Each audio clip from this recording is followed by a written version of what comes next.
Bienvenue dans les recettes de Sarah.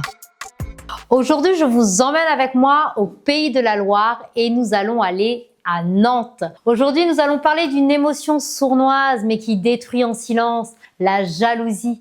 Tu sais, la jalousie, c'est quand ton cœur se serre en voyant la réussite d'un autre, quand tu souris à l'extérieur, mais à l'intérieur, tu te dis « mais pourquoi pas moi ? Pourquoi lui a réussi ? Pourquoi elle a trouvé l'amour ? Pourquoi eux sont bénis et pas moi ?» Et sans t'en rendre compte, ton cœur se remplit d'amertume. Et bien la jalousie, elle vole ta joie. Elle te fait comparer, elle te fait envier, elle te fait te sentir toujours en manque. Et plus tu te la laisses s'installer en toi, plus elle te détruit à l'intérieur. Et pour en parler, prenons une spécialité nantaise, le gâteau nantais. C'est un gâteau moelleux, délicatement parfumé, à la fleur d'oranger, recouvert d'un glaçage sucré. Quand tu le vois, tu as envie de te comparer à d'autres gâteaux, plus simples, plus riches, plus beaux.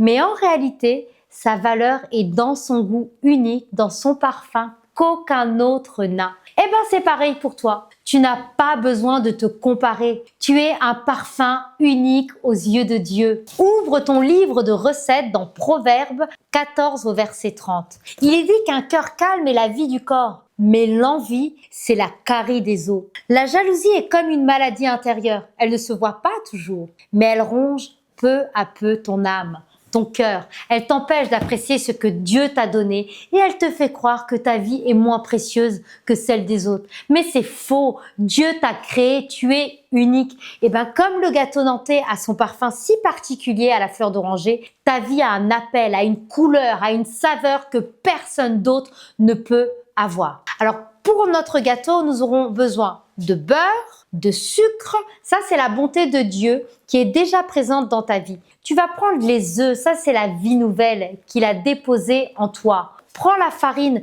Tu sais, ça, c'est la solidité de ton appel qui est vraiment unique. La fleur d'oranger, c'est le parfum doux et inimitable de ta destinée. Et enfin, bien sûr, on va prendre le sucre glace que Dieu recouvre et embellit ta vie. Il va falloir, pour préparer, battre le beurre et le sucre. Commence par reconnaître les bontés que Dieu a déjà placées dans ta vie. Après, tu ajoutes les œufs et la farine. Accepte ton appel. Même s'il semble simple, c'est la base solide que Dieu a choisie pour toi. Et puis, tu parfumes à la fleur d'oranger. Laisse Dieu révéler le parfum qui est unique, qu'il a placé en toi. Tu n'as pas besoin d'imiter qui que ce soit. Et puis, recouvre de glaçage. Laisse la grâce de Dieu couvrir les failles et révéler ta beauté. Et maintenant, il sera temps pour toi de déguster, savoure ta propre vie au lieu de désirer celle des autres. Et tu verras que tu auras un gâteau unique, incomparable, avec un goût qui lui appartient, comme ta vie en Christ. Tu sais, la jalousie détruit tes relations. Elle te fait voir ton frère ou ta sœur non comme une bénédiction, mais comme une menace. Elle te fait croire que la bénédiction est limitée, comme si Dieu pouvait pas avoir assez pour tout le monde. Ne limite pas Dieu. Mais le royaume de Dieu n'est pas une compétition. Ce que Dieu fait pour l'un, il ne l'enlève pas à d'autres. Non, il peut faire pour toi. Regarde Caïn et Abel. La jalousie a poussé Caïn à commettre l'irréparable. Mais regarde aussi Joseph. Ses frères l'ont jalousé, mais Dieu a utilisé cette histoire pour bénir des nations entières. Et peut-être que toi aussi aujourd'hui, tu traverses une saison où tu vois les autres avancer pendant que toi, tu attends. Mais écoute ceci, Dieu ne t'a pas oublié. Il n'est pas en retard, il n'est pas injuste. Ce qu'il fait pour l'un, il le fera aussi pour toi au moment parfait et à sa manière. Alors ne laisse pas la jalousie voler la joie de ton présent pendant que Dieu prépare ton futur. La jalousie veut t'enchaîner, mais Dieu, lui, t'appelle à la gratitude et à la confiance. Alors, quand tu choisis de rejeter la jalousie, ton cœur, il retrouve la paix. Tu arrêtes de te comparer, tu commences à voir tes propres bénédictions, tes relations deviennent plus vraies, plus saines, car tu peux célébrer la réussite des autres sans te sentir diminué. Et tu découvres que Dieu a un plan unique pour toi, que personne, mais personne ne peut t'enlever. Mais si tu restes prisonnier de la jalousie,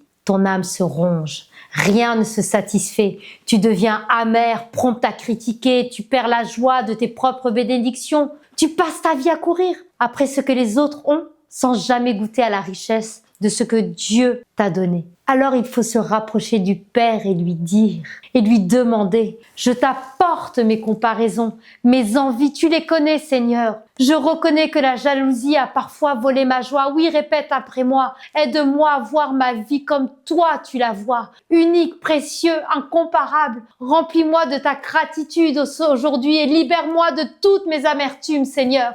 Apprends-moi à célébrer les autres sans me sentir diminué Seigneur. Amen. Écoute bien, tu n'as pas besoin de vivre dans la comparaison. C'est terminé. Tu n'es pas un copier-coller. Tu es une création unique avec un parfum particulier que Dieu seul a placé en toi. Comme le gâteau nantais, tu n'as plus besoin d'être comme les autres pour être bon et précieux. Le parfum que Dieu a mis en toi n'existe nulle part ailleurs. Alors aujourd'hui, regarde-toi avec les yeux du Père Céleste. Il t'a façonné avec un parfum, une grâce et une histoire qui n'appartient qu'à toi. Et si tu arrêtes de te comparer, tu verras, ton parfum commencera à se répandre et il bénira tout ce que tu rencontres. La jalousie, elle ronge, mais la reconnaissance, elle guérit. Aujourd'hui, libère ton cœur et tu verras, ta vie sera remplie de paix, de joie et d'une saveur unique que personne d'autre ne peut apporter. Alléluia, que Dieu te bénisse. Et à très bientôt dans les recettes de Sarah pour une vie restaurée et épanouie.